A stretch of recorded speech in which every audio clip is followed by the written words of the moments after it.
Hello, everyone. Welcome back to Sunset Salutations.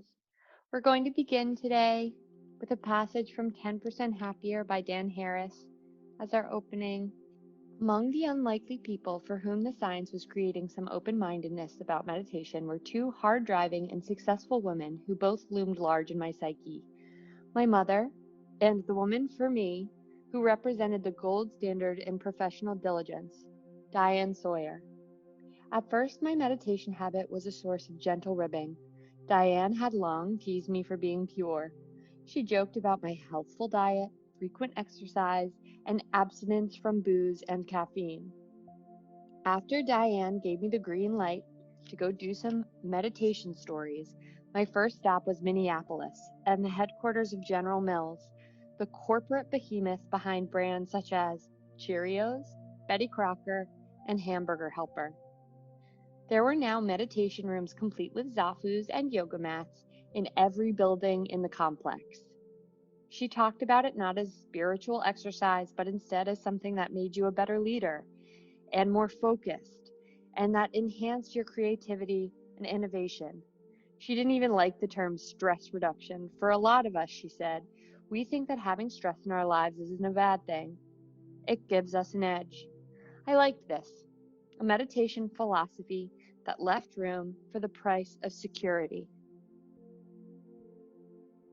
As Janice Marturano brought me around the headquarters, one of her main pieces of advice was a direct challenge to me, an assault on a central pillar of my work life.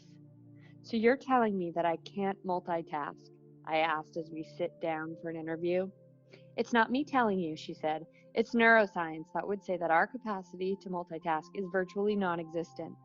Multitasking is a computer-derived term. We have one processor. We can't do it. I think that when I'm sitting at my desk feverishly doing 17 things at once that I'm being clever and efficient.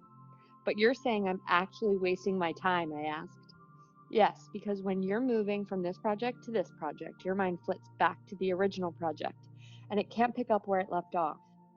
So it has to take a few steps back and then ramp up again, and that's where the productivity loss is. Scientists had even come up with a term for this condition, continuous partial attention. Marturano recommended something radical. Do only one thing at a time. Set aside an hour to check your email and then shut off your computer monitor and focus on the task at hand. Another tip, take short mindfulness breaks throughout the day. She called them purposeful pauses. So for example, instead of fidgeting or tapping your fingers while your computer boots up, try to watch your breath, if only for a few minutes. If I'm a corporate samurai, I said, I'd be a little worried about about taking all these pauses that you recommend because I'd be thinking, well, my rivals aren't pausing. They're working all the time. Yeah, but that assumes that those pauses aren't helping you, she said. Those pauses are the ways to make you a more clear thinker and for you to be more focused on what's important. When you lurch from one thing to the next, constantly scheming or reacting to an incoming fire, the mind gets exhausted.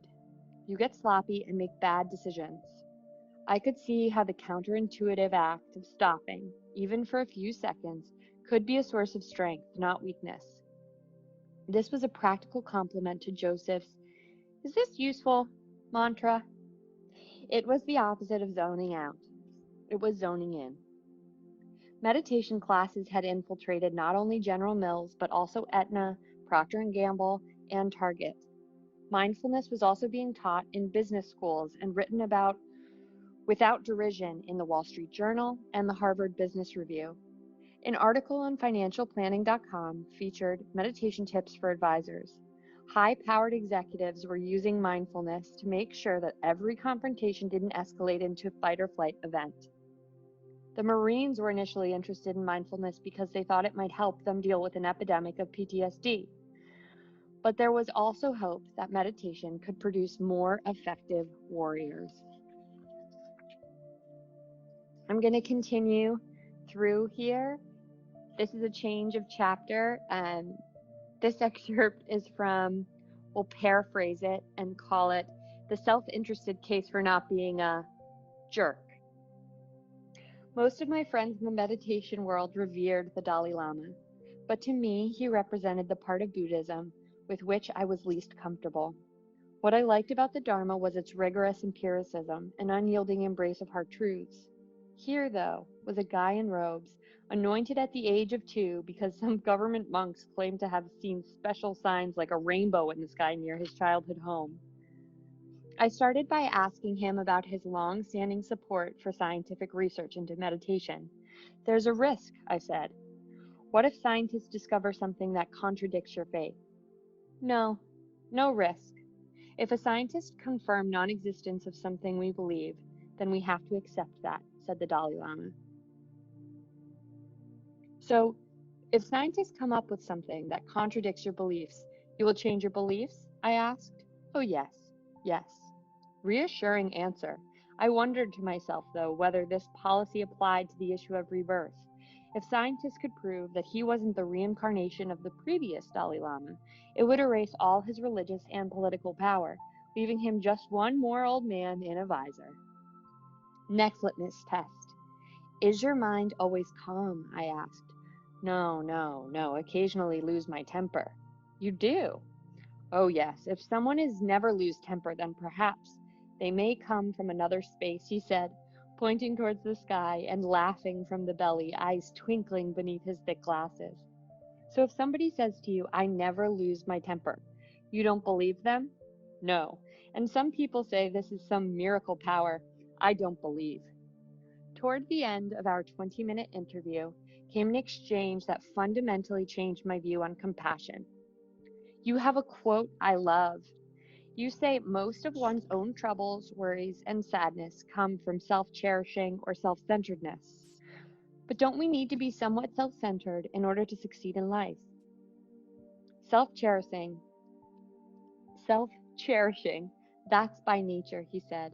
Without that, we human beings become like robots, no feeling. But now, practice for development of concern for well-being of others, that actually is immense benefit to oneself. A light went off in my head. It seems like you're saying that there is a self-interested or selfish case for being compassionate. Yes, practice of compassion is ultimately benefit to you. So I usually describe, we are selfish, but be wise selfish rather than foolish selfish. This was an entirely new spin for me. Don't be nice for the sake of it, he was saying. Do it because it would redound to your own benefit. That it would make you feel good by eroding the edges of the ego. Yoked to self-interest, the compassion thing suddenly became something I could relate to, maybe even something I could do. And with a sense of compassion, let's shift from our opening now to a focus on our alignment. I'm going to move my zafu here and find myself on all fours. Excellent. I just want to double check before I get moving into my stretch here that I'm finding my fingers wide upon the mat. My arms are straight and I feel strength rooted all the way through my fingertips and my arms into my shoulder blades, which I'm finding low and connected into my spine, meeting all the way down at my hips, which should be at a 90-degree angle to the floor. I know. So much alignment check there. You've got this. Breathing in all the way up towards the ceiling. And on the exhale, rounding and spotting for the belly button. Reverse. Breathing in. And exhale. 2 more. Breathing in.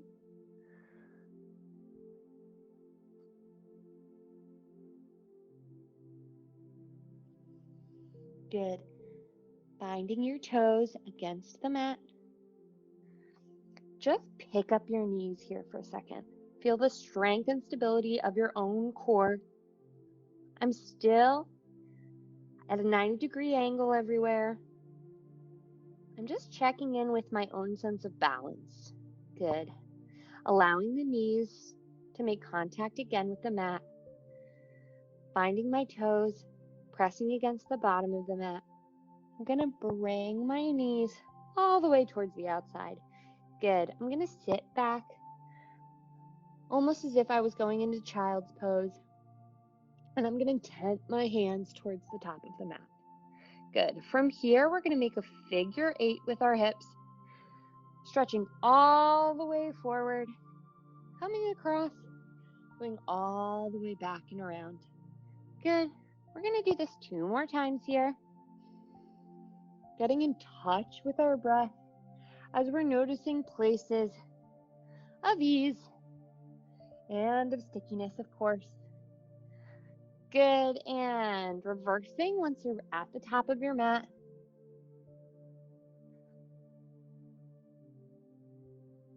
Good. From here, allowing that weight to find itself deeply on top of the heels. Good. With your tented hands, find energy through the fingertips all the way through the straight arms. Send your shoulders back and down. Good. Deep breath in, elongating the spine. On your exhale, allow yourself to sink fully into the mat. Good. From here, allow the elbows to fall towards the mat. Good. We're just going to shift forward and back here. 2 more times. Forward and back. Just getting into our mobility here. Excellent. And I'm going to come all the way up to sit. Good. Taking my right hand above my head and just getting a quick side stretch. Excellent.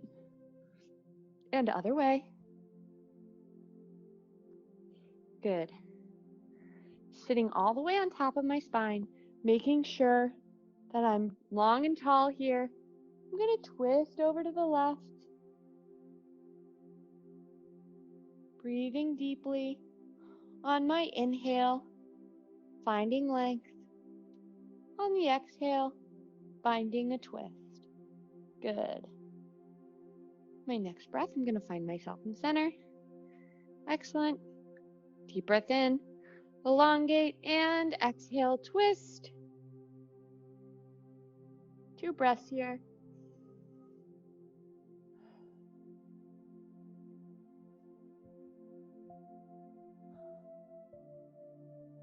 Awesome.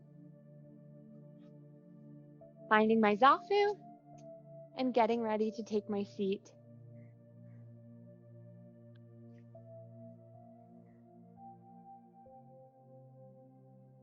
So I learned recently that the intention of the cushion is to find your hips and your pelvis higher than your knees. Aha. This is one of the ways that you're going to find blood circulating through the legs all the way to the feet. I'm sure I am not the only one that has experienced that moment when you stand up for meditation and all of a sudden your legs don't work. You have the most hardcore pins and needles. So I've been really focusing on trying to get my hips and my pelvis higher than my knees. I'm also working towards this, but it's not something that I have in my practice yet. But a lot of practitioners utilize this kind of a bend in their leg. My right one is a bit more stubborn. My left leg will more or less do it. So this is where I am just with one leg here, but if you're up to it, leave them both and place the other leg on this side. If you are enjoying sitting crisscross applesauce and have no interest in exploring this, that's okay too. Whatever works for you. Today, I'm going to allow my palms to rest upon my thigh. I'm going to find a nice tall spine, allowing little pockets of air in between each vertebra, starting at my lumbar spine and working all the way up. Being conscious of the fact that I've spent a lot of time on technical devices recently. and making sure that my chin is pulled up and back. When you're ready and you feel in your body, allow the eyes to close.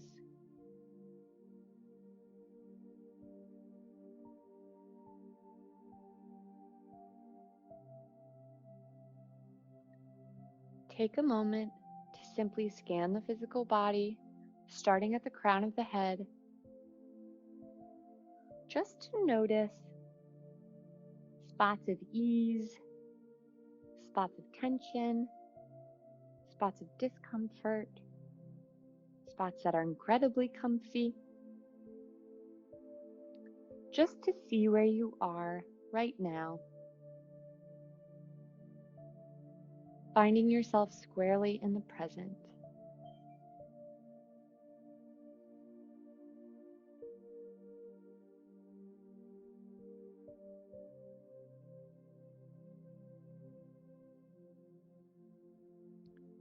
Shift your focus now to observing the breath.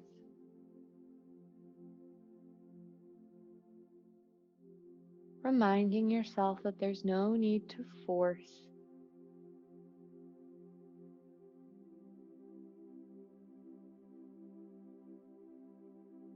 Your body is breathing for you all of the time, even now that you're noticing what's happening with the breath.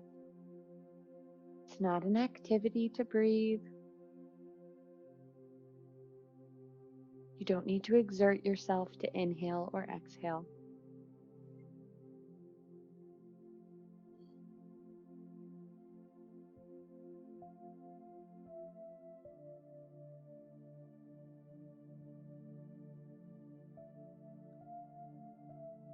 If you find it helpful to anchor a mantra to the breath, inhale lightness, exhale groundedness.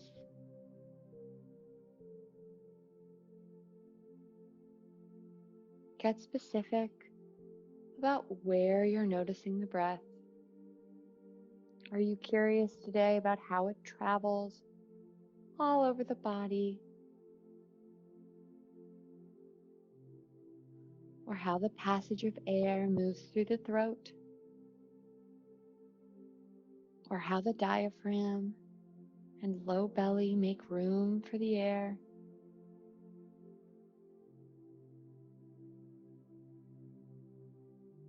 Find yourself fully curious.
When the mind begins to wander,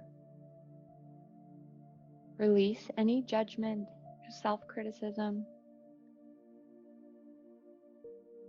Know that beginning again is the practice itself.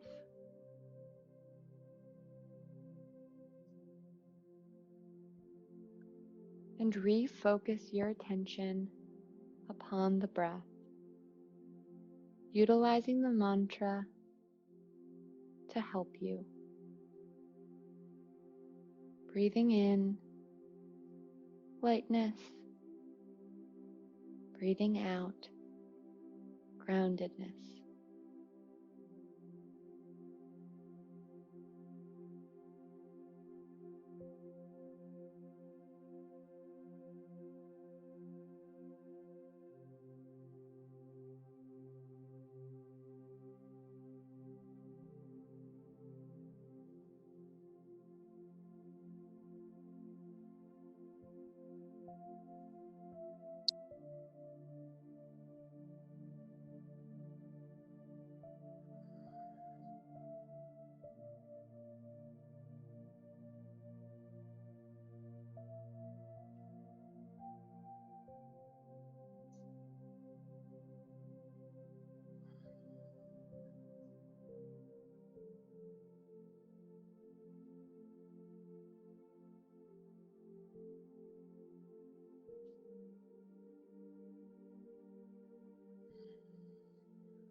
Just for a moment now, release your focus on the breath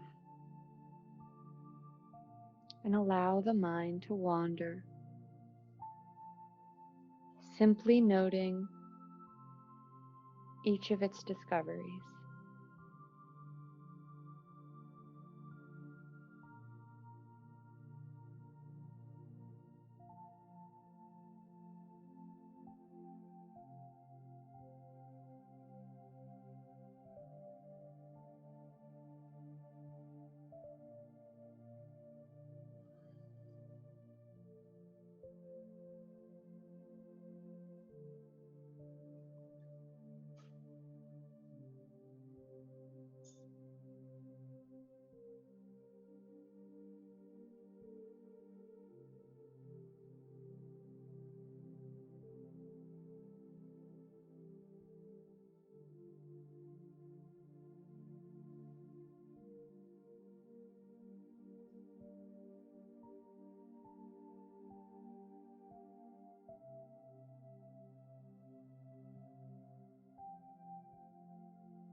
Recenter yourself now in the physical body.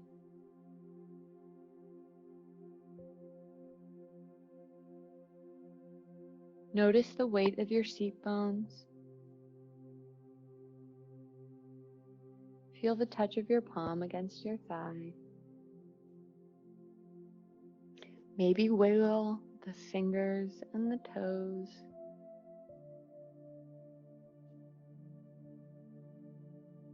Maybe give the neck a good stretch. Maybe shrug the shoulders up towards the ears and release. When you feel ready, allow the eyes to open. Welcome back. I encourage you at this time in your practice to find yourself cozy on your mat, lying down on your side in the fetal position. I want to finish today with a closing from the chapter we're paraphrasing as the self-interested case for not being a jerk. There was cutting-edge science to back up the Dalai Lama's advice about the self-interested case for not being a jerk. The subjects were then placed in stressful situations in the lab, including having a TV camera pointed at them, a detail which, for me, was rich. The scientists found that the meditators released significantly lower doses of a stress hormone called cortisol. In other words, practicing compassion appeared to be helping their bodies handle stress in a better way. This was consequential because frequent or persistent release of cortisol can lead to heart disease, diabetes, dementia, cancer, and depression. Brain scans showed that acts of kindness registered more like eating chocolate than, say, fulfilling an obligation. The same pleasure centers lit up when we received a gift as when we donated to charity. Research showed that overall, the compassionate people tended to be healthier, happier, more popular, and more successful at work. Compassion research was part of a larger shift in emphasis for modern psychology. Now, positive emotions such as happiness, kindness, and generosity were getting their due, a move away from the survival of the fittest.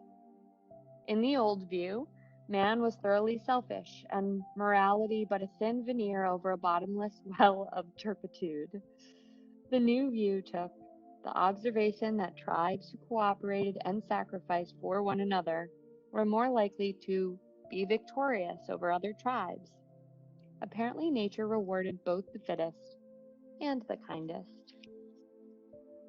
Per spring's instructions from the retreat, I'd spend the first 5 or 10 minutes of my session picturing and sending good vibes out to myself, a benefactor, either a boss or my parents, a dear friend, a neutral person, someone like your overnight doorman, a difficult person, not a hard category to fill for me, and then all living beings, usually a National Geographic style tour of the planet.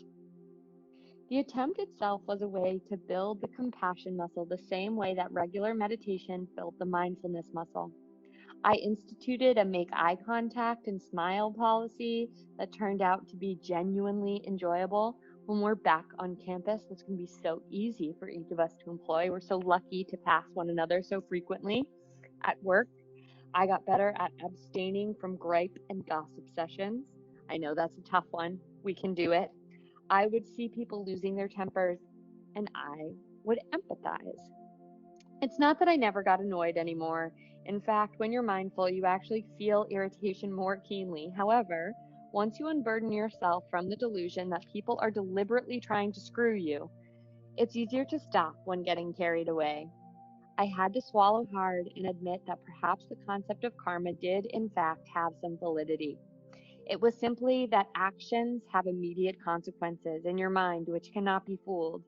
Behave poorly, and whether you're fully conscious of it or not, your mind contracts. The great blessing, and frankly, the great inconvenience of becoming more mindful and compassionate, was that I was infinitely more sensitive to the mental ramifications of even the smallest transgressions, from killing a bug to dropping trash on the street. So much to be utilized from those thoughts. I love feeling like it's productive to be kind, productive to be patient, productive to be empathetic. It's certainly something that I can use as a daily reminder, if not a reminder I should be utilizing moment to moment. And I hope that that's something that we can share together. Thank you so much for joining me. This has been Sunset Salutations.